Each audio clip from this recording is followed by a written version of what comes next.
চেতনার চেতনার আমি। আমার চেতনার রঙে পান্না হলো সবুজ, চলে উঠল ডানা হয়ে। আমি চোখ ফেললাম আকাশে, চলে উঠল আলো দূরে পশ্চিমে। গোলাপের দিকে চেয়ে রইল সুন্দর, সুন্দর হলো সে। তুমি বলবে এই যে তত্ত্ব কথা, এই গভীর গান নয়।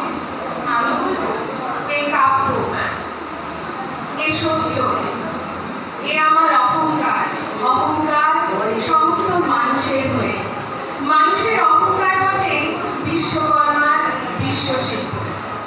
তত্ত্ব